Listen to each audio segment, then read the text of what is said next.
Welcome back, everyone, to the Fast Renegade Pro Cup Series. Been a little bit there, but we are back once again for some more high-speed action for some of the best drivers in NR 2003. We are here at Indianapolis on the oval version at the Brickyard here. Drivers just got done qualifying, and we are set and ready to go for 56 laps here tonight at, well, I guess you could call it an oval or you can call it a rectangle. Probably either or would be just fine. A lot of familiar faces, a couple that we haven't seen on this channel yet, but definitely going to be making some noise here throughout. We'll get on that here in just a moment. First, back in the booth with me once again. Thank you for coming back, Mr. Toby Roberson. Good to have you again. Yes, sir. Thanks for having me back. Looking forward Is to it? another good show here.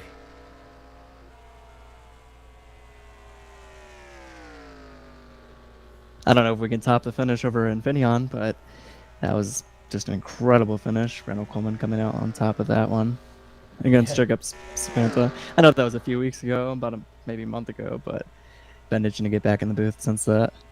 Hey man, it's great to have you back, and maybe having you up here is going to be a good luck charm for another thrilling finish.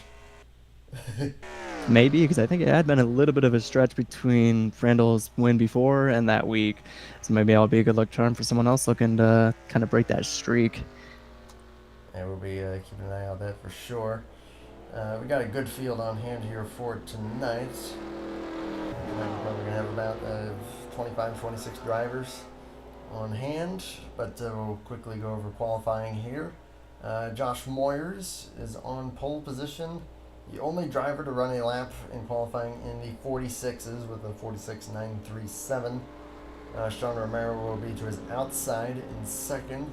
It's Ediver Leal and Jacob Smetana. Matt Watkins and Jovan Anderson. Jeff Goodpaster and Randall Coleman, and then Greg Lovell and Cody Luke rounding out the top 10. If you'd like to get the next few guys there. Yep.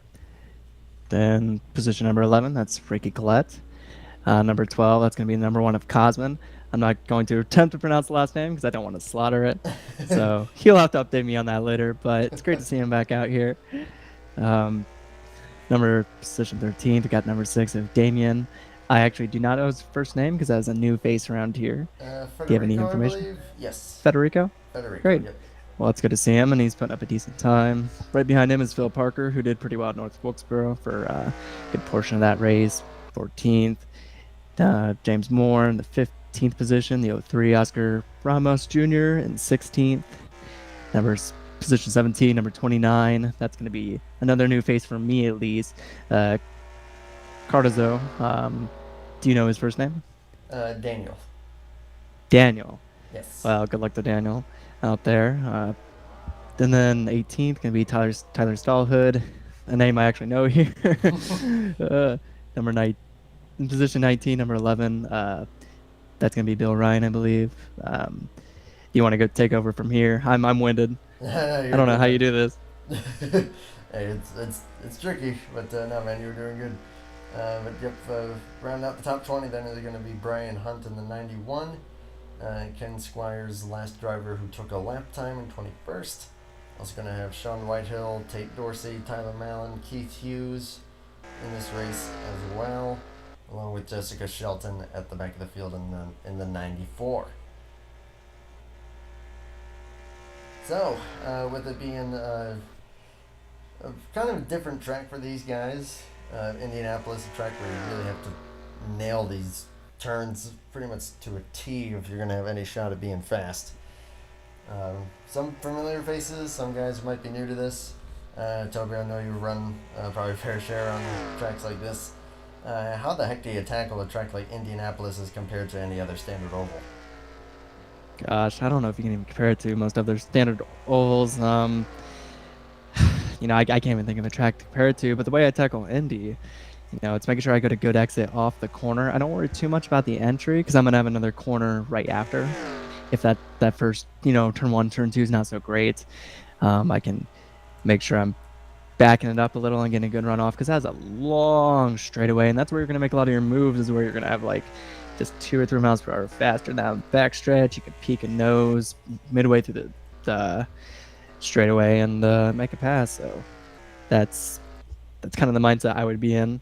I have gotten information that it is a bit of a higher grip track tonight, more grip out there, so should make for some exciting fast-paced action. Yeah, this is going to be pretty fast indeed. We're definitely going to see some speeds well over 200 miles an hour in the draft here.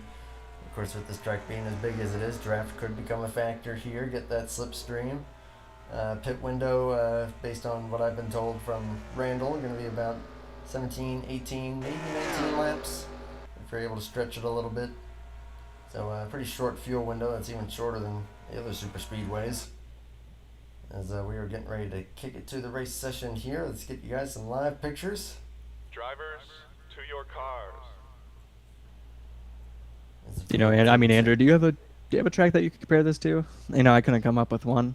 Oh, jeez.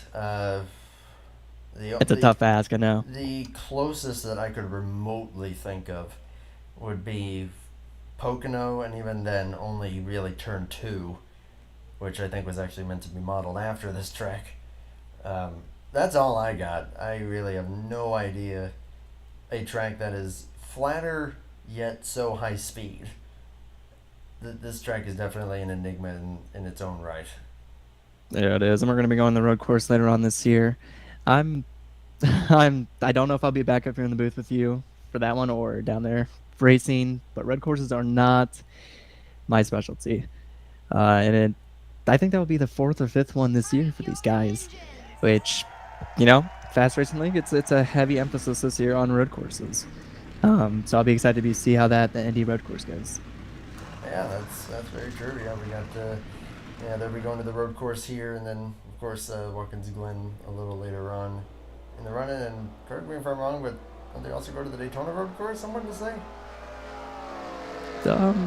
I would have to fact check that. I'm gonna fact check you after the race about that. I'm gonna add that to my list of 10 other things already. Yeah, I'm packing it all on you for joining here so last minute again, man. I really appreciate you. Thank you so much. Yep, anytime. It's fun being out here. I would have just been sitting down watching TV anyway, and this is much more exciting. Yeah, we're gonna have a good race here. Pace car is about to pull in here with Josh Moyers and Sean Romero here on the front row, 68 and 71 respectively. Great big field here. Great to see the field sizes staying as big as they have throughout the season, as we are a little past halfway now for the fast season, as we are underway here at the Brickyard. And a great jump there for the 68 already.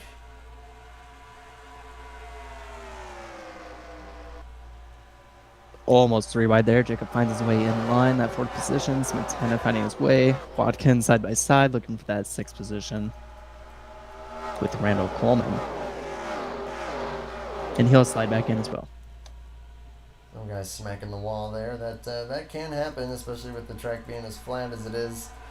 But this is a case where if you do get that side damage, it can definitely affect the handling just a little bit. This track is a little more aero sensitive than, say, most of the other flat tracks that you might see on the schedule. It is like one of the worst tracks to get damage, I would say. Trying to carry as much speed as possible down the end of the straightaway. Do not want damage here. Looks like Matt's going to look down again and get his nose in there in the quarter panel of Randall Coleman. See if he can make it stick this time. Yeah, we got quite the stack up here. A low ways behind. Josh Moyers in the lead. Is a little squirrely there for Watkins and Anderson. Saw James Moore coming off the pit road there. A little graphic glitch, which we'll be dealing with there as the night goes on. And Cosman Yonasu is around already, and the caution is going to fly for car number 1. We already took the completion of the first lap, so we'll see if it's going to be a reset here or not. Doesn't look like it will be. That's a tough break for Cosman. Yeah, one of the main guys who have helped to make more than a few mods here for NR 2003. Big partner of Absolutely. Physics. He always seems to have something in the works, whether it's, the main thing being, if I'm not mistaken, his track designs are glorious, just very long city landscape, road courses, from what I've seen from him. But actually, I might be getting that mixed up. But there's so many creators here in the R2003 community, it's hard to keep track. And I know there are some new projects kind of in the hush-hush. I don't know too much about it, but there's definitely some more things in development. Keep your eye out. If you're on any of those Facebook pages, definitely search up an R2003 and start following these people. I know they have a page specifically for an R2003 track builders, which I'm sure Cosman is a part of. So go check it out. Yeah, it wouldn't surprise me, but right there, just got a little nudge from the 6 of Federico Damian. Just both guys kind of run out of space a little bit there. Cosman is trying to arc the corner as best as he could. 6 didn't quite get all the way down to the white line, so there's a couple guys going for the same piece of real estate there. Hopefully not too much rear damage on that number 1. But we'll just have to wait and see. It doesn't look too bad from up here. Not too surprisingly, everyone's staying out as it stands. The only plus side, it's very early in the race, plenty of time to gain those positions back. Absolutely. I was running 14th, lost a couple spots there at the start, but yeah, like you said, plenty of time, long track, so 56 laps might not seem like much, but at a track like this, that's going to take a while to click those laps down. So Josh Moyers from the pole position leading thus far. Edivir Leal has gotten up into 2nd place in the 09, which we actually can finally see that scheme, which we haven't been able to for most of the season. Jacob Smetana, a familiar face up at the front, running 3rd with Trevor Anderson 4th. Matt Watkins will be rounding out the top 5 at the moment.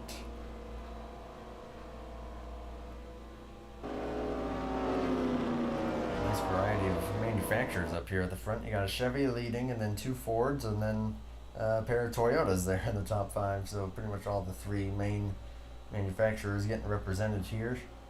Looks like James Moore will be getting the free pass.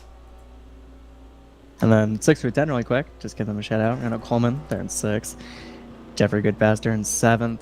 Cody Luke in 8th. He's been one of those guys that's always lingering around the top 10 throughout the season. Very consistent.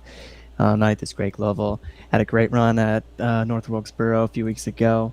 And then 10th, Phil Parker sneaking his way up there. So we'll have to see if he keeps going forward throughout this race. Blinky himself always finds a way to get up into the top 10 there, and I'm just saying that just because that is pretty much his nickname throughout the NR community. But oh yes, quite the reputation. But, speaking of blinking, I just saw Greg Lovell blinking it now, so let's hope he didn't spread any bad luck to these drivers out here. It's because he's close to that 26, and 26 is like, no, it's your turn now. Right, game and tag. Just checking on through the rest of the field here.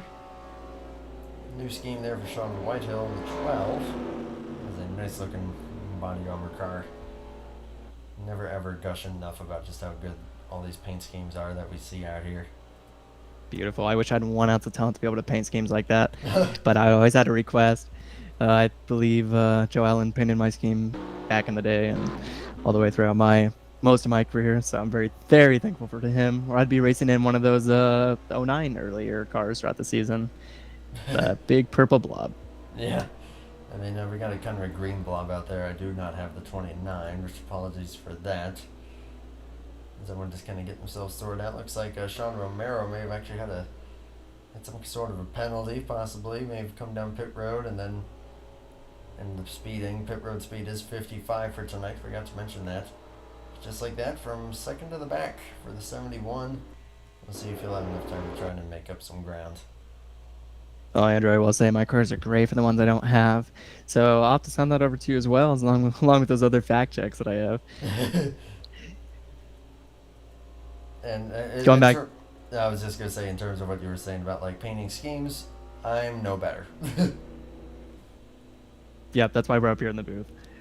Exactly. I don't think we've talked enough about Moyers yet. I mean, obviously he hasn't had much of a chance to show off what he's been able to do, but being the only driver to run in his, can you correct me? Was it a 48? 0.9? Is that what it was there? 47th, I believe. 47. Gosh, 47. My goodness. I mean, he's been fast all year. We're talking about a driver who, he's been able to pull off a few wins, but also has had bad luck when it comes to certain tracks like Worldwide Technology, where he got into an incident, and then he got into an incident late at Nashville. Was able to rally his way back up with a very huge wreck in the very, very final turn, and find his way up there towards the front, make up some points.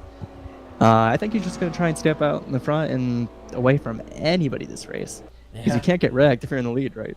Yeah, that's, I mean, definitely the best place to be, unless you're, unless you're Kyle Busch at Bristol from several years ago, in the 07 car deciding to cut down, but that's a whole different animal. See a few guys coming back down pit road here, and I saw Randall Coleman, one of them, and he wasn't really that far back, so maybe a little strategy play here as far as the fuel goes. I mean, it's hard for me to speculate at this point. Could have pulled down for admin reasons as well. Not really sure. We're going to have exactly 50 laps to go when we go green this time here. As James Moore is indeed getting his lap back. 68 and 09 will be the front row this time around. 42.93 in row 2 there. The 68 got a great jump on the initial start there, but the outside line was all really bunched up, so I'm interested to see if maybe getting a push from someone else's bumper could end up getting someone ahead on one of these restarts. It definitely could, and it's hard to tell at this point. We haven't had much, time being able to watch these guys. Does the high line have enough grip to be able to hang on up there compared to the bottom? What's going to be the dominant line here, or is it going to be pretty even? Right now, it looks like if I had to guess, I would say you'd want to be on the bottom on these restarts, so you can just barely get by and kind of throw a block down the back stretch. Yeah, that's kind of kill off any momentum from the high side. Yeah, exactly. That's kind of been the history at Indianapolis, is that the inside is where you want to be. Maybe trying to get your tires just on that white line or even a little bit below that to help the car turn a little bit. But this is a new version, a whole new setup here, so it's possible that the outside could have a little more muscle than in previous versions. So, moment of truth. Yep, we're going to be interested to see here. 50 to go at the stripe here. Familiar face out front there is Josh Moyers. We are back to racing here. And another great restart. Yes, but Jeffrey Goodpaster getting a really horrible start, holding up Greg Lovell, but they're going to get it taken care of, straightened out, falling back towards the top 10. Phil Parker taking advantage of that, trying to get to the inside there, and the ally number 26. You guys sliding up a little bit, but they're all going to keep it pretty clean for the time being. Leal might be going to try to make something happen there, just breaking the draft a little bit. Top 5 get down to single file there. Cody Luke, Jeff Goodpaster side by side for the 6th position. And there. Phil Parker's in the wall. Well, that was a pretty good shot there. As shouted here to Oscar Ramos, starting to come up here a little bit in the number 50. Kind of somewhat new colors on that number 50 Chevrolet. Trying to make a move on Parker. Parker says, no, you don't. No, close that door right away. Unfortunately, I don't have that beautiful scheme, but I'll have to grab that since it was so last minute. But he's been racing that red number 50 all season long. So I'm really excited to see what that looks like, and if he can get it towards the front. Speaking of checking up front, here we got a battle on for the 2nd position, 42 on the 09. We got the Toyotas right behind him there, the 93 and the 15, getting really close to the 42's bumper there. Well, he's been really close all race long. I haven't been able to mention it because we've been talking about other things, but I've been keeping my eye on it. And Jovan has been very close to that 42 and is to the point where now the Jacob Simontano and the 42s had to push up and put pressure on the 9. Jovan just really on that back bumper saying, hey, I'm ready to make a move. Yeah, and just, maybe trying to push the 42 a little harder just to either get him to make a mistake or just push his tires a little bit harder. Because with the grip being as high as it is, tire wear could end up becoming a factor. I just bumped my microphone. I'm so sorry for that loud noise. No problem at all. Didn't hear a thing. And sure Tyler Mallon. Oh, well, sorry about that, viewers. But Tyler Mallon has made his way closer to the front here. And he's being held up a little bit, I would say, by Cosman. I don't know if it's due to that damage or he's just on a bit of an awkward pace this lap. Yeah, Cosman and Tyler, I'm sure those guys run together fairly frequently. I forget who it was that said in one of the past races how often I mentioned that guys race with each other a lot in other leagues. Well, take a shot every time that I mention it. Now, how's that for you? Who am I kidding? Everyone would probably die from alcohol poisoning. But anyways, yeah, we got to make it 56 laps. I don't think that's gonna happen. No chance. I'm a lightweight. That must not be too much of a shock considering I'm just a $150. Oh, I could tell you how much I am, but you would probably be afraid for me. I'll tell you that a little later. Well, while we're rambling on, it looked like Greg made a move on Jeffrey, and he's up there to that 1, 2, 3, 4, 5, 6 position as Joven makes his way underneath Smetana. Yeah, finally decided to make that move there. Is going to try to take third place away. Watkins going to try to help him out here a little bit. I did see Greg Lovell kind of blink in a little bit as well, but looks like that's kind of stabilized for the time being. Smetana's going to hold on to the spot with a great run there off the corner. So, like you said, it looks like the outside can actually get a decent run down these straightaways. And, yeah, because he had Matt Watkins support, Joven Anderson did. And 2 against 1, you think that'd win out. Oh, 3 wide. 3 wide there. Goodpaster's going to bail out of that. Probably a smart decision. Live to see the end of this race. I will say, he's been going in the wrong direction early on, but maybe just saving his tires and trying to figure out the track. It's too soon to count him out. Goodpaster's definitely on a great run here, running 8th currently. Going back a little bit of ways to the end of the top 10, Cody Luke and Ricky Collette has found his way up there into the 10th position. Great run there so far. Oh, fantastic for him. I think it's one of his, I would say early on the race, that's probably one of his best positions he's been in so far. Because he's able to get it done near the end of the race, make a good, smart pit call, or get in the right position to finish well. But being up there early in the race, that's not something I've seen too much out of that 2 car. So I'm excited to see as they get very close. I'm excited to see what you could do. He's trying to deny Phil Parker that outside lane, but that's actually going to bring the 91 of Brian Hunt into the mix. Throwback colors there of Lane Ford. They're single file all the way up to first from there, so that's why we're back here reporting on that. Just checking up front here. Jeff Goodpaster's kind of falling off of that group. Underneath there for Tyler Mallon, underneath of Tate Dorsey. That's going to be for a top 15. And checking back here, I do think that Cosman might be a little bit wounded in terms of speed. Mallon got past him and then pulled well away, and right now is actually being challenged by Ken Squires, the Kodiak number 25. So yeah, I think that one car is looking a little bit worse for wear in terms of how he's doing. And you always gotta stay there because there's gonna be a late race caution and then some sort of wreck that puts you right back up there. And we saw, like I already mentioned it before, but we saw that at Nashville Fairgrounds where there was a huge wreck in the last lap. A lot of guys that were off pace ended up finishing really well. So you never know. And I commend Cosman for sticking with it, even in a damaged car. Just check back up front here. I think we just had a little moment there with the 50 and a few other guys. Toby, I'm going to have you stick to the live shot here. I'm just going to get a quick replay for the viewers here, see what may have transpired right there. Yep, you do that. In the meantime, while you're finding that, the 93 and the 15 were also trying yet again to get around this 42 on the low side, but it did not happen. Just a replay of what happened maybe 4 or 5 laps ago. They just don't quite have enough to get around that 42. So checking there, it looks like the 93 and the 42, when they were side by side, kind of helped those guys up a little bit. And Greg Lovell just pushed up a little bit as Ramos was to his outside, and they just banged doors there, but no harm, no foul. Everyone keeps it going straight. And pretty much everyone's settling back to where they were. The 09 still keeping up to 68. Joshua Moore is leading every single lap of this race so far. but Ediver's not making it easy on him whatsoever. He's been within 2-3 car lengths this entire time. As soon as he slips up once, the 09's going to be right there to capitalize.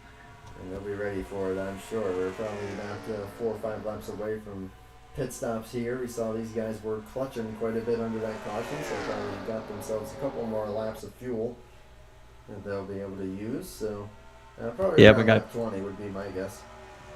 Yeah, I'd say so too. And we got to go back to Renegade Coleman. He pitted just a few laps in. He could be playing the field strategy like we mentioned before. I'm going to keep an eye on him towards lap 20 and see how long he stays out for. Yeah, him and a few other guys further back here. I know that Tyler Mallon was one of those guys as well, and Mallon is now getting a little closer to a top 10 here as he goes by Phil Parker and a few other guys there. There's Tyler Stallman in that mix. Yeah, it just said Parker, Tate Dorsey, and Sean Whitehill as well. He's been on a mission. I mean, just last time we spoke about him, he was up to like 18th, 17th, trying to get past Cosman. He's all the way up to we're talking about on a track that's cars are very spread out. He's made his way up almost to the top 12. So impressive, really impressive. He can just catch a break and get a yellow and get back in this. If he can get past the 91 here, that'll be up to 11th. And he was also one of those guys that did take some extra fuel there under that pit stop, or under that caution, I should say. So he's going to be able to go a little bit further. We'll see if that's going to end up paying dividends in the long run here. And try to make a move to the inside.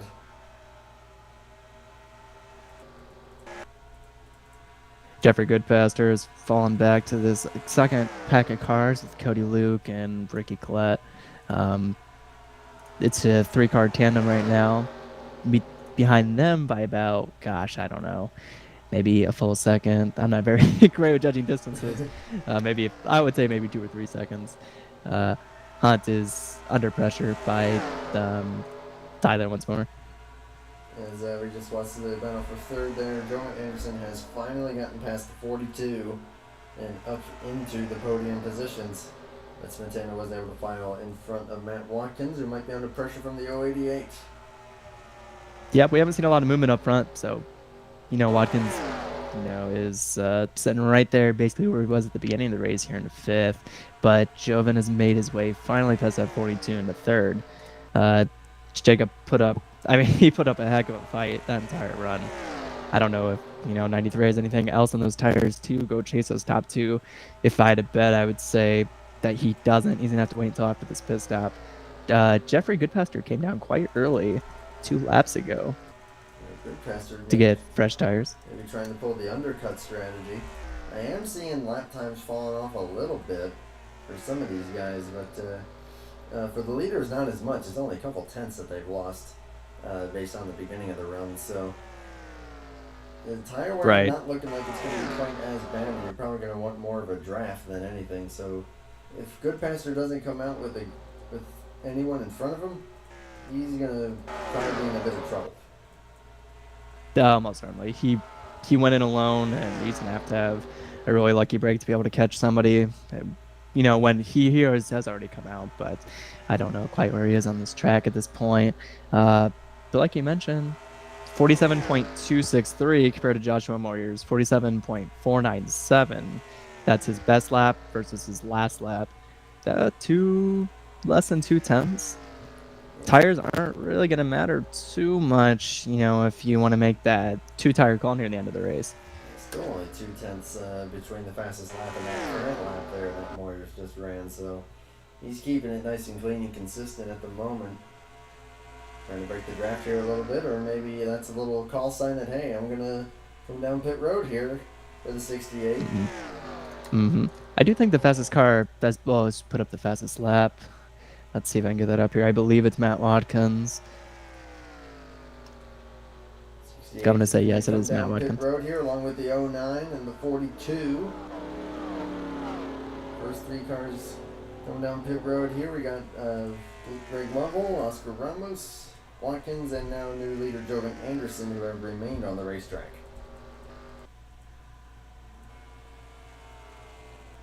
And they're spread out quite a bit. I'm a little afraid for them because if they don't get grouped up pretty quickly, they're going to lose, a few tenths not being in that draft. but maybe they can make up for it by having a clean entrance compared to the other drivers. And as the 15 drops the clutch, I'm sorry I got a little distracted there. So they are clutching, seeing if they can stretch it. Stretch it a little bit farther. Jordan Anderson is coming down now, along with Watkins, Ramos, and Lovell. Big lockup from the 50. Yes. Whoa. 15 also locked it up. Watkins locked it up very heavily. Holy smokes. It's like the lead might be falling to Tyler Stallhood here now. And Cosmin Jonas, who have both stayed out. That is my guess at how to pronounce Cosmin's last name. Now, as much as some of these guys don't want to see green flag racing, it's great for the series as a whole. It's, we've had our struggles, definitely, and the road course was a little bit better last week, and it's looking fantastic this week since that lap 2 caution, I want to say. Yeah, so far It so good. makes our job a lot easier as well. Yeah, that's true. As Cosmin has taken the lead. See if he's going to come down this time or not. I don't see Malin anywhere in the picture, so I wonder if maybe he just abandoned that strategy and decided to come down anyway. And indeed, it looks like he did, so they're going to come out here. We'll see where Moyers is going to come out with in relation to these guys. Looks like he's going to get a ways ahead of Anderson and Watkins. They're going to join right with the 09 and the 42 here. Which, I mean, I'm shocked being able to stay out that many extra laps and still join right with them. That was a heck of a hot stop for those two. But unfortunately, as you've looked a bit further back, Greg Lovell's, it would be a stretch to say that he's going to catch up to this pack. He's probably going to fall back there with Oscar Ramos and try to just ride it out and survive. Cosmin just now coming on the pit road here along with Stallhood and Randall Coleman. Those guys went a little farther than the rest. That could pay dividends for them later on. I'm trying to do the math in my head as far as what that's going to mean for the pit window. I think a lot of these guys are trying to get it down to one tank or one can. I could be completely wrong, but just trying to do the calculations in my head as well. If you can run about 22, 23 laps with a caution sprinkled in there, that means there's about 10 laps you have to make up for at the end of the race.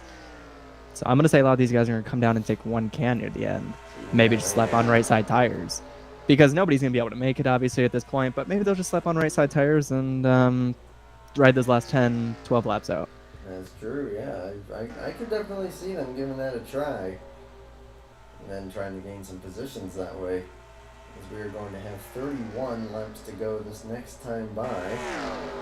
Josh Moyers has gotten way away from everyone else. So far. He does not need any draft to do it. He just ran his fastest lap of the race all by himself. And you look at the fastest laps of the race by almost every driver, and it's right around that same mark, and they've been doing it in the draft. The draft may not be much of a factor at all, which is surprising to say here at Indy.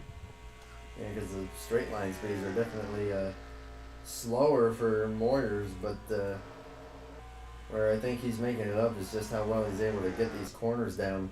Like right there. Yeah. Ediver and Moyers just ran laps within 2 thousandths of each other. Right. And, you could say Joshua Moyers has this clean air, and that might be the bit of the edge, but, Ediver has Montana near him and helping with that draft. So, I'm really shocked. I'm really shocked by what's happening right now. I am quite impressed. I will also mention Greg Lovell has his fastest lap is one of the few that I believe are under the 47-second mark. Oh, he needed...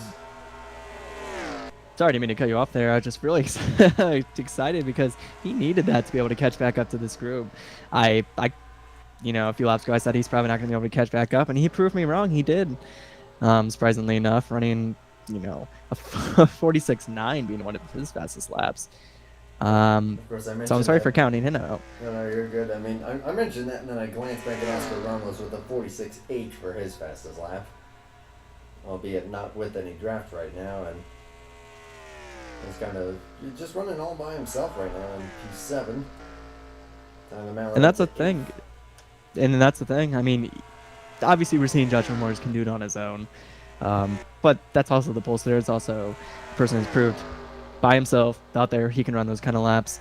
If you're coming in at different times and things are getting shuffled up, a decision you made on lap 18 could potentially, put you out of contention the rest of the race, no matter how fast you are. That is very true. Yeah, that could either put you in contention or knock you right out of it. And with green flag runs like these, that will just amplify that decision. I mean, right now, the gap between the 68 and the 09 is about as stable as can be. It is not getting any bigger or smaller. It's just kind of stuck right now. We'll get the official margin here. It is currently 2.7 seconds between those fellas. But that's where that alternate strategy could try to come into effect.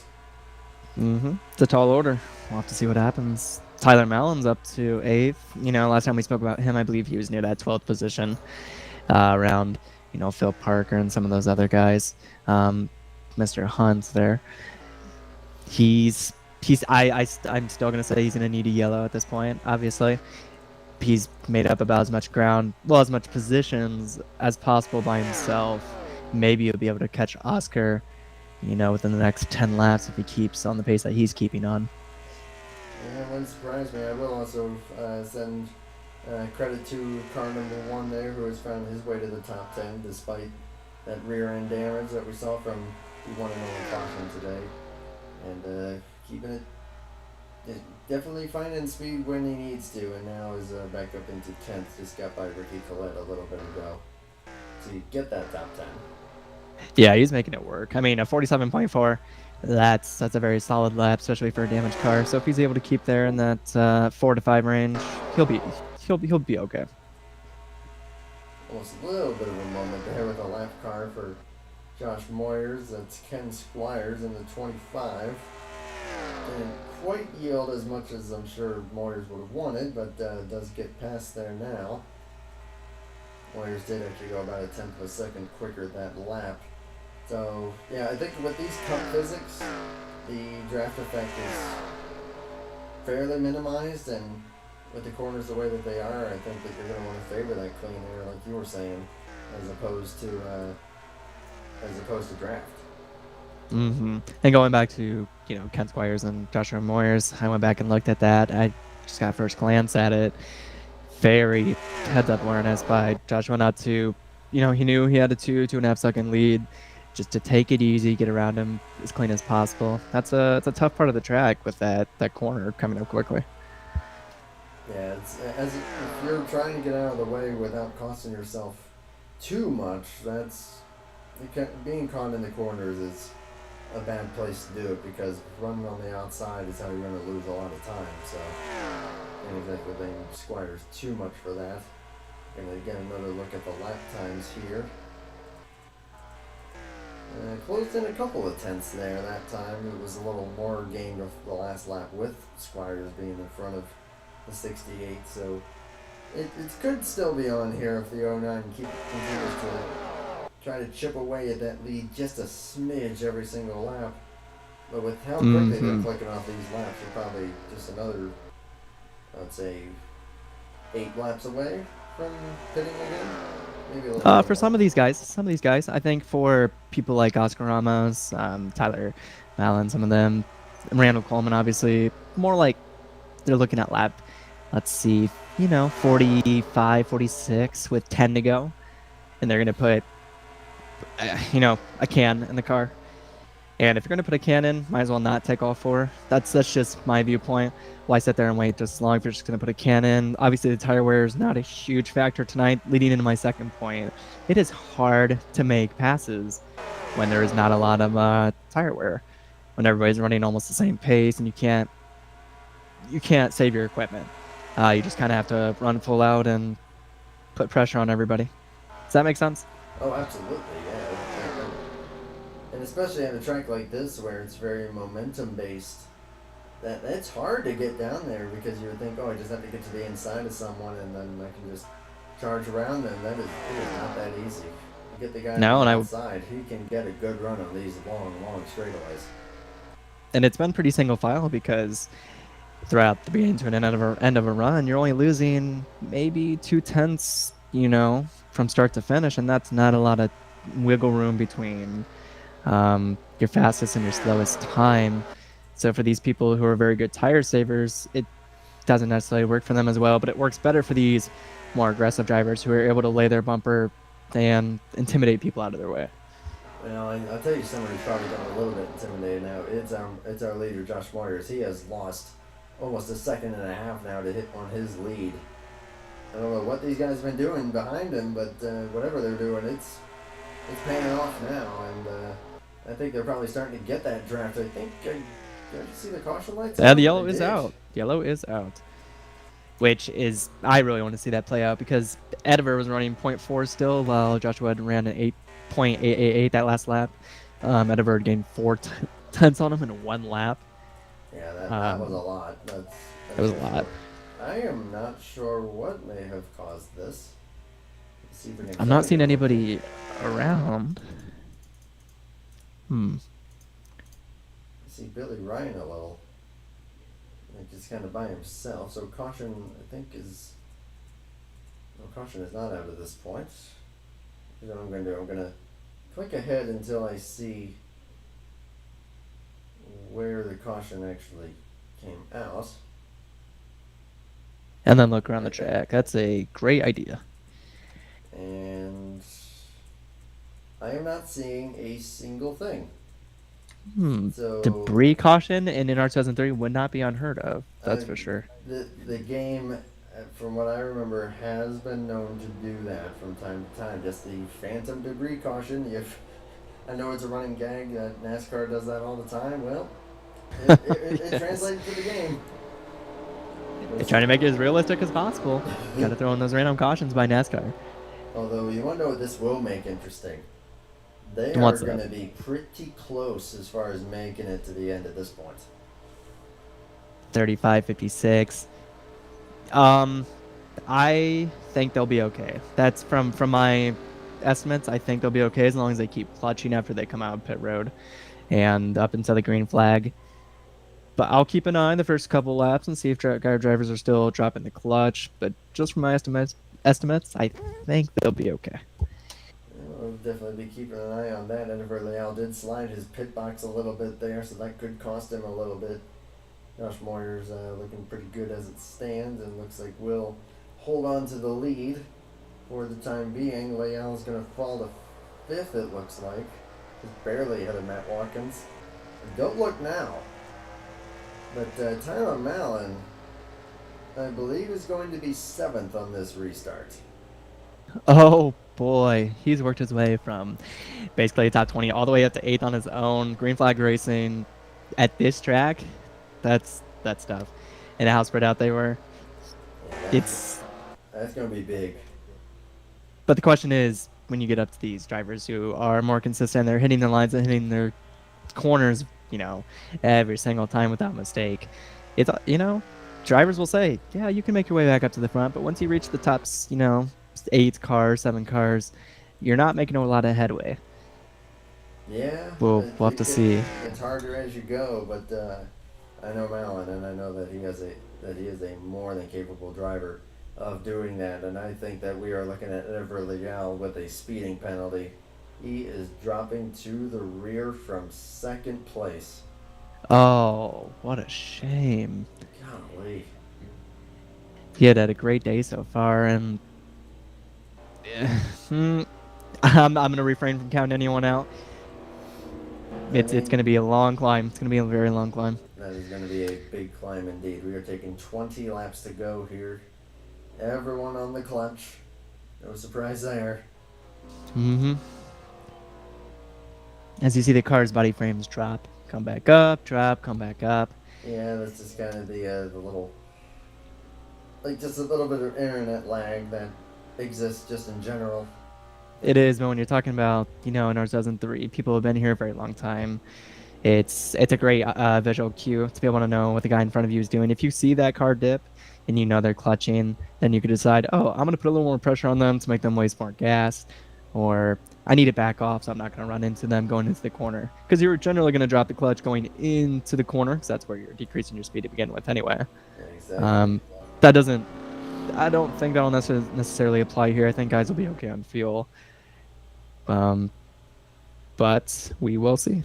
It is going to be close, especially if this goes green. But I'm with you, just seeing how much they were able to save under that first caution.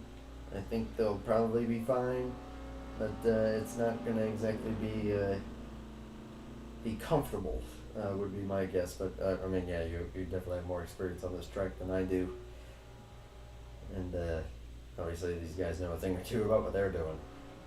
But I think any one of these guys up here in the top 6 are going to have a pretty good chance at this thing. Let's see here. Who rounds out our top 6? Well, it's Malin that rounds out our top 6 here at the moment. Cosman surprisingly all the way up here to 7th. I'm impressed. Yeah, that's a great as long as he, number 1. As long as he can keep it clean, he'll probably get a top 10 today. Keep it clean despite some of that damage that he's got on there. He's still got Oscar Ramos there in 8th. Definitely has a pretty decent car. I believe has the fastest lap of the race. So not worth counting out yet. Round out the top 10 will be Cody Luke and Tyler Stallhood. Cody Luke hanging around that 8th, 9th position pretty much all day. And lights are out this time, so we're going to be back to green flag racing with 18 laps to go. And with them clutching this much, they should be fine, I think you were saying, but remains to be seen. We'll find out what happens. Of course, no green white checkers in this series. We're running to lap 56 no matter what. So no need to worry about stretching it even further than this. Well, if I am wrong, you just have to play it on loop on, YouTube channel. I need a 10-hour loop of me being wrong. Toby Roberson jinxing the field for 10 hours straight. Oh, my poor computer would explode with storage space. Well, someone I don't want to jinx is Joshua Moyers. Dominant force all day, dominant force this season. It's his race to win. He's been up front leading almost every single lap. Probably didn't want to see that caution. But maybe he did. He was falling back quite a bit. And Dediver was catching him before that untimely speeding penalty. We'll have to ask him if he does end up, winning this race. If that caution, helped him out. Yeah, absolutely. I'm checking on Dediver here. He's going to be scored quite a ways back. I'm showing it looks like he'll probably be like 16th, 17th coming to the line. But looking at Jovan Anderson there up in 2nd. Don't think that he has a win yet this season. So that the Dave Blaney colors, we'll see if they're able to get it done. I'm watching the Dediver 09 clutch, even though he went in a couple laps later than everybody else. So it seems like gas is pretty tight at this point. I could be completely wrong. We will find out. Everyone behaves a little bit differently whenever it comes to clutching like that. As we are back to racing, another decent jump there from Moyers. Not quite going to get clear of the 93 yet, but should be able to going into this corner. And he Great will. restart. Great restarts all race for him. Oh boy, looking at Cosman filing in front of Oscar Ramos. Great recovery for the number 1.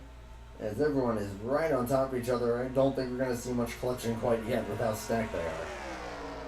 No, definitely not. Tyler lets off the gas to let Watkins in because he wants to protect that position from being taken behind him.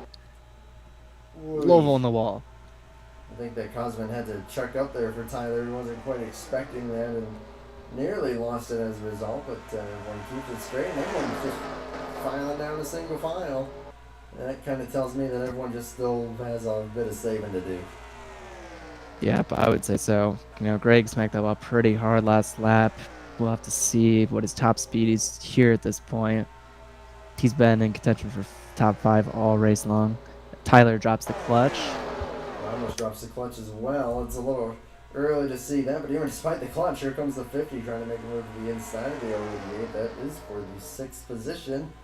A little close to the door, and on the clutch he goes. That is very risky to be clutching while side by side with another driver, but he's confident he can get around him and does make the move happen. I mean, I've had to deploy that move a few times myself, and it did actually win me a race in another league. But the risk with that I found, depending on the track, is when you throw the clutch in like that, and then the power comes back. That back end wants to kick out on you hard, and it could spin you out. I think this track is gripped up enough that shouldn't be a problem. But I would say so.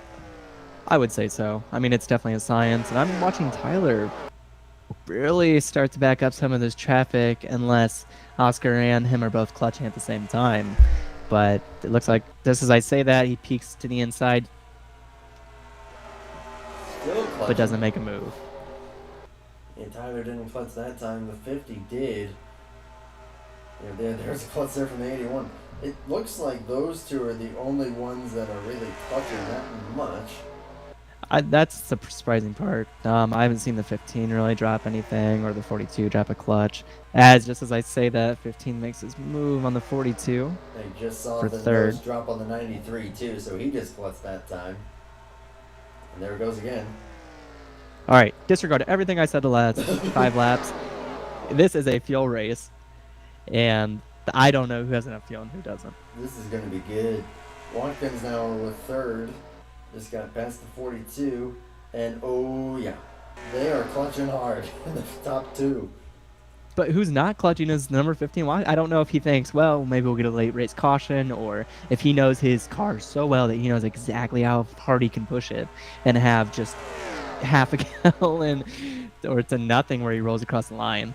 He actually did that over at FSB where he crossed the line. It actually cost him as the caution comes out. I'll cut my story short. Any idea what happened there? It's for the 09. He has lost a motor by the looks of it. More heartbreak for the drivers there. Golly, he was one of the fastest cars of the night. And no, he actually, it looks like he blew a motor and then spun. Yup, that is exactly what happened. And then he was trying to keep it out of everyone's way and looped it as a result. It looked like he dropped the clutch, fired the engine back up, and the engine just exploded right at that moment. And it's hard to tell, did he throw into a wrong gear? The engine just gave because he's been clutching a lot. We don't really have I don't think we have the data to determine that. It's a good thing that he was near the bottom of the track and just able to keep it out of the racing line. Surprised the caution actually did come out with him being so low on the track. Yeah, it was probably for the engine being blown, I guess, as to why the game opted to call it. Well, what's interesting is a lot of guys will drop the clutch when their engine blows to help prevent that caution, but since he lost control of the car, I'm sure he was on the brakes, on the throttle, and doing everything he could to keep it down there, and not able to ride that clutch any longer. Yeah, that is a tough break there, and got a feel for him. He was one of the fastest cars of the night.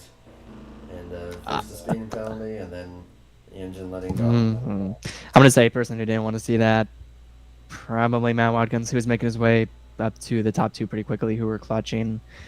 And he had made his way around Jacob Montana, which he's been battling with him basically all race to get around him, and finally did. Now it's just, well, he still drops a clutch here yet again, so maybe he's making up for his aggressiveness. Would you say at this point it's just a race to the end and feels not an issue for most of these drivers, or do you think it's still an issue? It would probably be in better shape if they continue to clutch as hard as they are. I think they should be okay. A number of guys toward the back and midfield opting to top off here by the looks of it. But if I had to take a guess, I think that if they keep clutching at the rate that they are under these somewhat lengthy cautions, I think they should be A-okay. Maybe just let off a little earlier in a couple corners just to be safe, but should be fine. But you never know. You never know. Never know. And I really wanted to see that play out. But besides those 2 cautions, one moment, please. Sorry about that. There you go. Fast has me choked up this week. But on a serious note, no, it's been a fantastic race, and I almost wish I was down there in the car, considering how clean and green this race has been. Very impressed. Yeah, it's been good fun here. Only 3 cautions thus far for the majority of this running.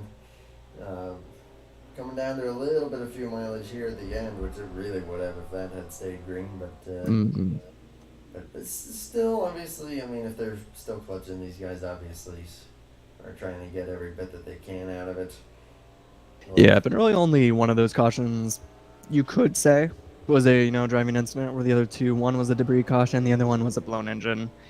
So you take that 3 and you make it just one hard racing deal with Cosman.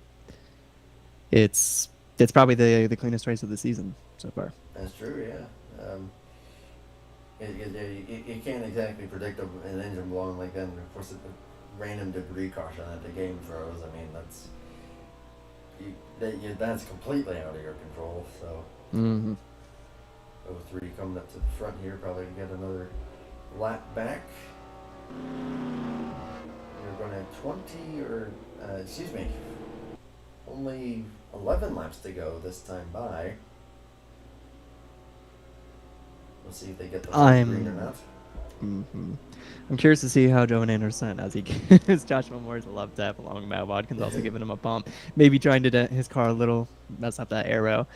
He's so fast tonight. But I wonder if Jovan's going to be able to get a good jump on the outside, because every single restart, Joshua has been able to clear with ease, I would say.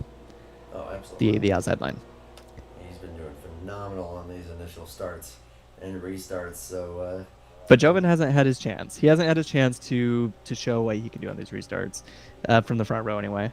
So that'll be exciting. I know that the 93's got a good car. Of course, the 68's been the dominator of the night.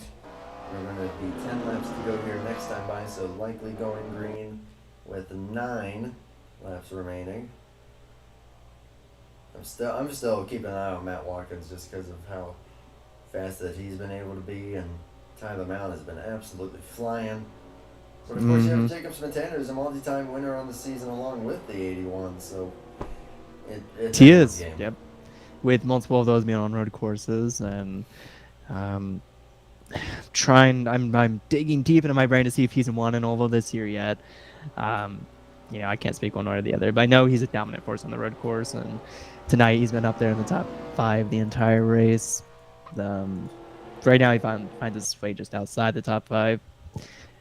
He's got to be happy with what he's done, even though he hasn't been up there leading laps. It's been a strong showing for him. Absolutely. 42's been looking strong. The 50, I'm also impressed with how he's doing. A great run in there for Oscar Ramos. We'll be restarting in the 6th position. Then you got Cosman and Greg Lovell there, 7th and 8th for this restart. And a couple just quiet but strong guys there for 9th and 10th. Cody Luke and Tyler Stallhood for the 8th and 27th. Yep. They've been the wall between entering the top 10 all night long and being able to hold off these other drivers through green flag pit stops, through falling off. They fell off the main pack a couple of times, but they were able to work together to stay in contention. So they have a chance. If a couple guys get loose, they find a hole, they could make their way into the top 5 easily. They just got to keep at it and keep looking forward.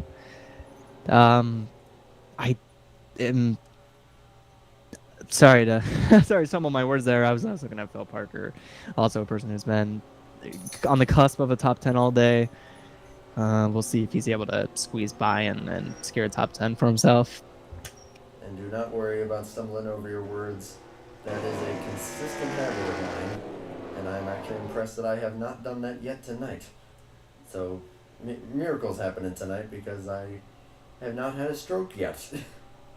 Well, it's probably because I'm assuming, had a great 4th of July, had some time off, been able to get regenerate. What did you do over the holidays?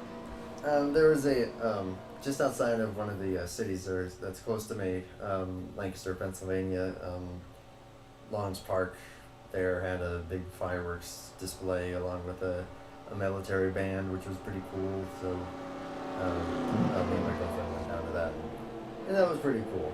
It was a good show, And yeah, that was just nice to kind of spend some time. But also glad to be back here in the booth as well. This is a lot of fun, and we're gonna have a good little run here to the end. I am too. And going back, a little throwback to, taking shots and drinking. I was having a little fun myself. There's some things to celebrate. There's some things, not to celebrate. And it's been a really rough last few years from all perspectives. And one thing that has been consistent for the most part is, the good racing that we've seen at NASCAR. And they did it virtually for a little while, but it's making a bit of a resurgence, I would say.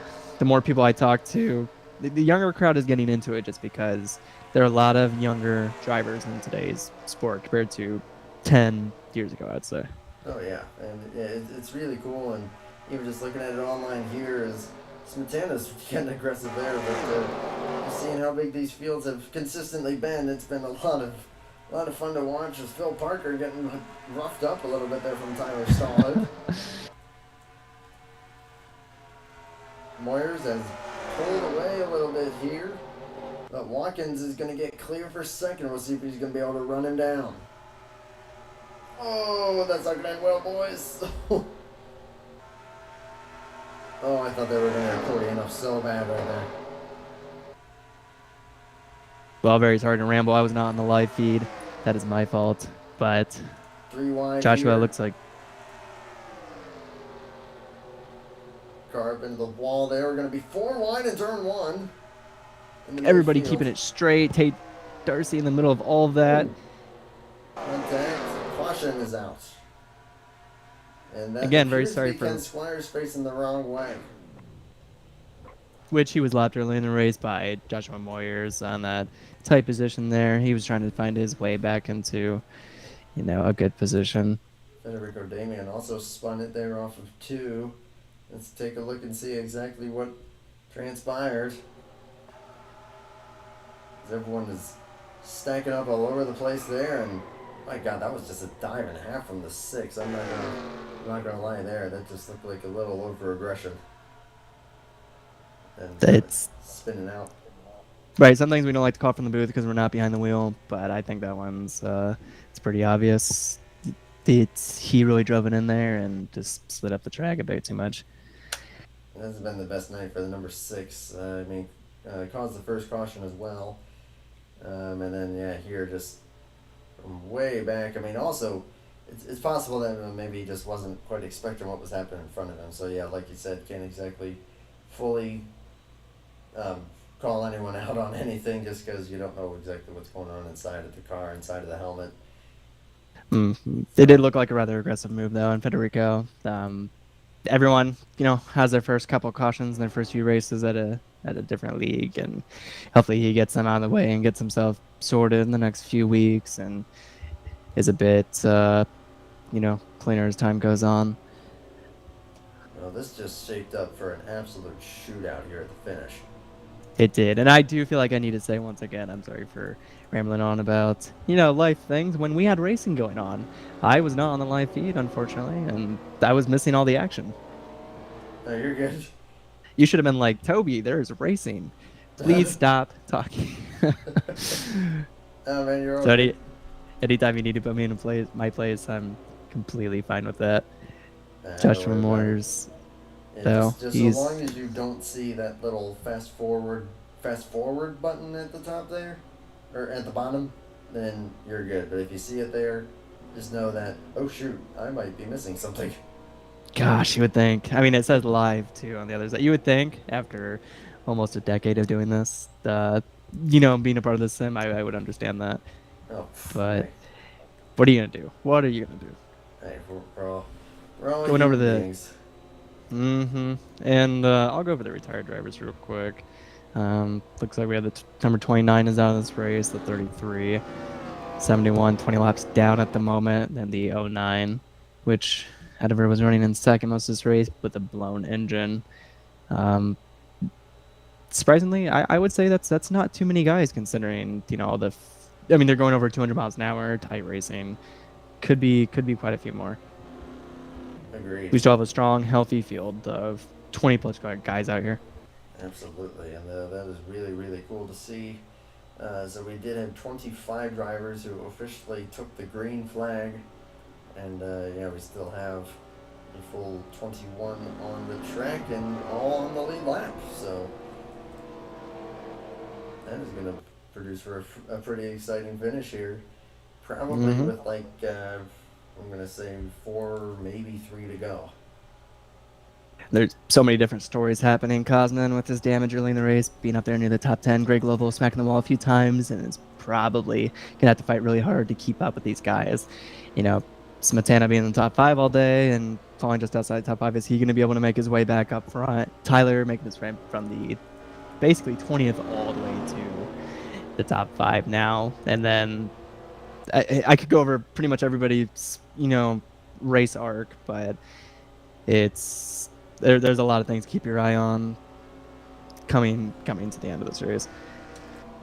It's going to be a lot of fun to watch. The lights are still on at 5 laps to go, so it looks like it will probably be 3 to go at the green flag here. So the question is, will they make it back to the white flag and be able to race it back, or will a caution wrap things up early? They will race back to the line, but then last couple laps will of course be under the caution, should that happen. Checking out now. I'm sorry, go ahead. Well, I should say the 3 guys that I just didn't mention, they all had a very similar race so far. It's being in the top 5 the entire race, making good pit stops, making smart decisions, not, from what I've seen, hitting the wall once, making any major mistakes, just keeping it clean and slowly working their way to the front. And they're all 3 in a position to win this race now. Matt Watkins finds his, self basically where he did a few weeks ago, starting at the front with less than 10 laps to go. North Wilkesboro, he wasn't near the front. He was near the front most of the day, but he wasn't able to start a restart from the front row. And when he had that opportunity, he was able to stay out in front of everybody else, even on old tires, and win that race. So as long as he can get into that position, he's shown that he's been able to at least contend for that win. Another example I'd like to throw out there, he probably wouldn't love me throwing this one out there, but it is history, and history we have to think about. At Nashville Fairgrounds, he led almost the entire race and restarted in second, I believe, against Alex, number 48. There's just a few laps ago, he, got a bit loose, spun out on old tires, but it's going to be exciting to see if he has anything for Joshua at this point. I'd be excited to see if anyone has anything for Josh here. I mean, you're going to really need to throw out all the stops in order to try to pry that lead away from his grasp. As lights are out, we are going to go green on lap 54 of 56. 3-lap shootout. These guys still clutching just a little bit, but I think that they should be more than good at this point. I'd say it's all about the restart. If Joshua gets ahead of the 15 after this restart, it's going to be nearly impossible to get around him just because he's had so much speed today. Smetana's had a shot at it on the outside. Joven's had a shot at it on the outside. And a handful of other drivers had their chance at getting around him on this restart and just haven't been able to do it. So the odds are against that 15. We will have to see if he's able to time it well. Yes, he's been the inside lane showing these restarts. But if either Anderson or Watkins can get clear of each other for second quickly, then I think that would be a good chance. But if they stay side by side for any prolonged period of time, it is going to be really tough at that point to not only catch a 68, but I mean, catching him is one thing, passing him is a whole another animal, especially at a track like this. Completely agree. We've got 3 laps to go here. Field is going to come through turns 3 and 4 behind the pace car for the final time. As we will be racing back to the caution flag if it were to come out before the conclusion of the 56 laps. We'll see if everyone's going to be able to keep it under them. But does anyone have anything for the master of Indianapolis so far and kiss the bricks here? Is it going to be the 68, or will someone be able to snag it from his grasp as we are coming back to the restart. A nice and even restart this time. 15 has help from the 42. A little bit of help there, but can he hold it being on the longer way around? Ooh, that was a nice corner. Can he keep it? Playing nice, giving each other enough space to make the corners. He doesn't get in the wall. He does a little bit. Just a tiny bit, and that opens the window for Jovan Anderson. Whoa, Is he going to make a move on the outside of... Anderson's actually going to clear the 15, and the 68 is throwing the block on him. Everyone's checking up behind him. Oh, 3 wide. They're 3 wide, and that's probably going to... Oh, not end well as Smetana goes around. And Joshua Moyers is going to come away with this one. He's going to throw the defensive line here. Last minute charge for Anderson is not going to be enough, and the dominator of the night is going to get it done. Caution out with 2 to go. Smetana with a bump from Mallon. They're still wrecking. Someone's upside down. You're on the front stretch. I believe that was Squires doing just barrel roll after barrel roll. Yeah, there's some destroying race cars here. Ricky Collette is absolutely killed. Brian Hunt also involved. I saw Tyler Mallon slap the wall really hard off of the corner. He's going to fall outside the top 10. I think that, yeah, they were just all trying to go wherever they could, and Cosman made it 3 wide, and I just don't know if maybe Smetana wasn't ready for it, or just not quite enough room, but just a little tap was all it took at these speeds.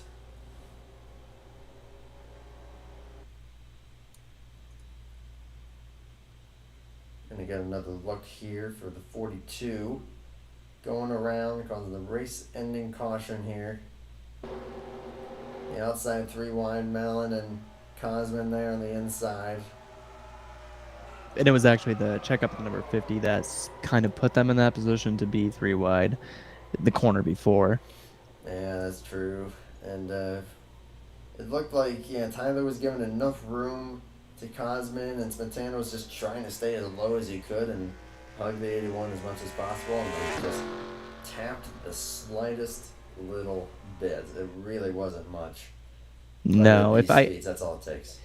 If I had to guess, I would say Smetana almost didn't know that there was 2 cars below him. It almost looked like he was expecting the 81 to go lower, and was surprised that he didn't go as low in the turn.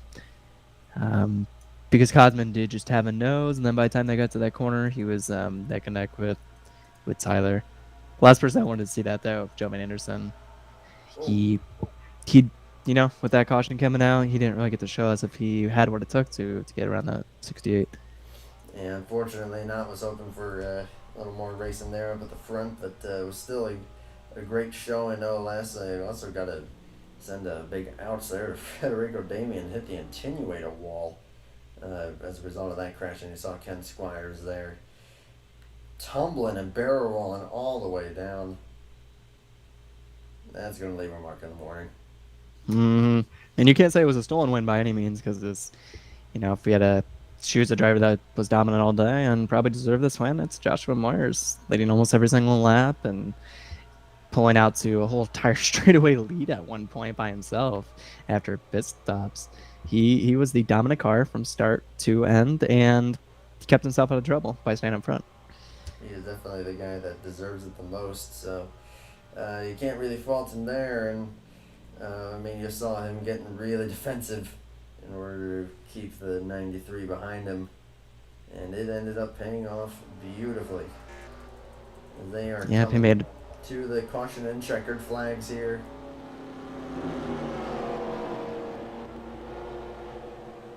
And the dominator on the night, Josh Moyers, the AMD number 68 Chevrolet, going to get it done here once again this season. And he's going to do it at another crown jewel track. Did it at Darlington. We're going to do it here at the Brickyard. Congrats, Joshua Moyers. Heck of a show, fast all the way around. That was very exciting racing, and for the most part, clean racing. It's great. It's great when we can sit up here and broadcast races like that. Yeah, it was good fun.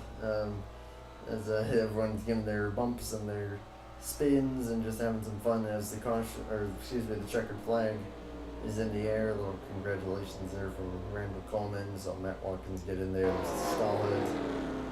Mm-hmm.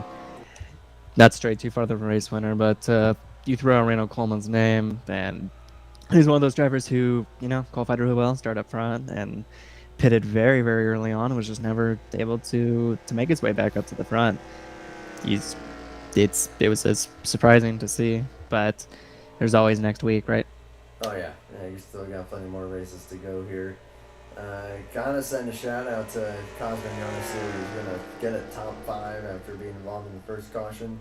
We said he had plenty of time to make it back up, and he did, and is gonna end up with a 5th place finish in car number 1 there. A little As bit he of a bump. spins the leader. All right, I'm ready for a burnout, unless this track just has a little too much fresh grip on it. It's a little narrow. Let's see what too. Joshua can do for us. Yeah, a little narrow as well, yeah. Yeah, I know that I would be, if I was doing a burnout of this track, I'd be pounding it a few times. There's another little accidental spin there from Cody Luke. Cody Luke, that was on purpose. Cody Luke's showing his love. So we're getting a reverse. I mean, would you call this a reverse Polish lap? I mean, he's going around the track backward. Well, the correct way, but backwards. Is there a name for that? Danish? I don't know. Oh, there Well, you it's go. a Moyers. It's a Moyers celebration now. Here we go. Burn it down right over the bricks. Give all those virtual fans a show. That's a great burnout. Oh man, do you think he's had some practice? Look at that. Oh, maybe almost 100 times, if not more. Oh man, that is a thing of beauty right there. Little getting it sideways. Yeah, I would have no chance here. I would be looping that thing all over the place right now. I'm just gonna say, stay silent. Watch this thing unfold.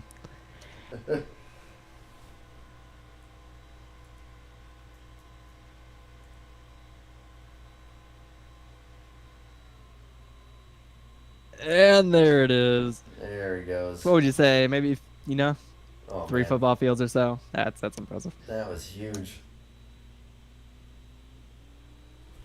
Yeah, look at those tire marks there. That is so awesome. And yep, as you said, a very well-deserved win for Josh Moyers in the 68. We'll see if we can try to get a word with him here in just a moment. We're going to look at the finishing results here really quickly. First, Moyers with the win, Anderson and Watkins second and third. Great runs for those guys. Oscar Ramos with a phenomenal job up there in 4th place. Kept it up toward the front for the most part. Made some pretty aggressive moves toward the mid part of the race, but at the end of the day, just kept it where he needed to for a good finish. And then Cosman with a great comeback to 5th place. And then Greg Lovell, Randall Coleman, still 7th, still a solid recovery. Cody Luke, 8th place for the 8 car. And shout out to Keith Hughes, number 82 car, finishing in 9th place. Did not see that coming. Phil Parker will round out the top 10. Yeah, Keith Hughes. I mean, we really didn't get to mention him much tonight. There was so much action going on. Congrats to him. And then I didn't see Randall sneak his way up there and all the way up to 7th. He, proving me wrong yet again. He did make his way back up there. He wasn't able to get past Lovell, who had been smacking the wall a lot towards the end of that race. Where he was able to still have some speed in that car and able to hold on for, the top 6, almost the top 5. Any word on Moyers, or is he still out there celebrating? I just sent him a message here, and he is down in the media center waiting for us, so let's go ahead and bring him in here. User was moved to your channel. There's the race winner with probably one of the longest burnouts that I've ever seen. Lee, that was a great show, man, but also you were the dominant car all night, and wasn't really challenged all that much. Really only had that one stretch when you got that big lead and they were starting to close on you. But just dominant. How'd you do it? And this is probably one of my favorite racetracks. I have probably thousands of laps on it throughout the years, and I don't know what it is. Just every time I come here, I'm just super fast and running up front and in the mix. You're I had a speaking. question. Really should. Yeah, you go for it, Toby. Yeah, I'll take over the reins here for a sec. Now, towards the end of that second run after the green flag pit stops, you saw that caution come out. Was there any word on why that caution came out, whether it was for debris or for another car coming out? And then the second part of that question is, Ediver was starting to slowly, and that pack was starting to slowly catch you. Were you happy to see that caution come out, if you recall the one I'm talking about? Yeah, when the yellow flag came out, my spotter told me that there was too much debris on the track. That's why it came out. Um, I was, I was, I guess happy the caution come out because the first half of the run I was running pretty hard and I was kind of doing the math and realized I was going to be right on the fuel number if we stayed green. So I'd actually started trying to save fuel the second half, and that's partially why they started catching back up.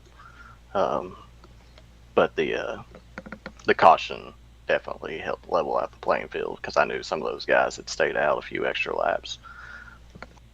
Got it. Appreciate the clarity on that. You were saving fuel at that time. We didn't have that word up top, so thanks for that info. Not a problem. Yeah, we appreciate the insight there, and I will give you the floor if you would like to send any shout-outs, thank yous, or any closing thoughts from you after a pretty dominant performance. I appreciate it. I'd like to thank Chevy, AMD for sponsoring my car. Like to say hi to Jessica and the girls, Ryan and the boys, co-workers, all that good jazz, and just had a blast. Wish we'd run here every week. Like an indie series, that'd be right up your alley there. All right. Congratulations, man. A very well-deserved win, and hopefully more to come. Thank you very much. So that is the race winner, driver number 68, User Josh left your Moyers. channel. Bringing it home under the yellow, but yeah, like you said, no fluke there, nothing really funky about it. That was just a pure dominant performance. I'll go ahead and get your closing thoughts here on what you thought of the night, and just throughout the race, some good stuff, a few cautions at the end, but overall, mostly clean. It was mostly clean. We saw some great action on the restarts and a lot of single file racing, but there's nothing wrong with single file racing when guys are playing their different strategies and slowly picking their way up to the front, kind of like, Tyler Mallon was slowly picking his way throughout the field, throughout the night. And that gives us a bit more time to focus on some drivers and see, the developments in their stories. I had a blast. I had a fantastic time. Joshua Moyers led all night, and it's no shock that he came in with that win. And really only lost the lead for that brief stretch during that long run when a few guys stayed out. Cosman got those few laps led, and like I said, a great recovery for him with the top five. Really, everyone there in the top five, well deserving of those spots. Everyone in the top 10, for that matter, showing a lot of speed and doing a great job all night. So thank you to everyone for participating. Great to see still big fields coming out here at this point in the season. And hopefully we'll be able to make next week happen for these broadcasts. I do enjoy bringing them to you guys, and looking forward to seeing what we got for the rest of the season. For now, though, I'm going to wrap it up, getting a little bit late, so thank you again to Toby for joining me for this one. You're a lifesaver, and congrats to Josh Moyers on the victory at the Brickyard. Until next time, though, stay safe, everybody. Take care, and bye for now.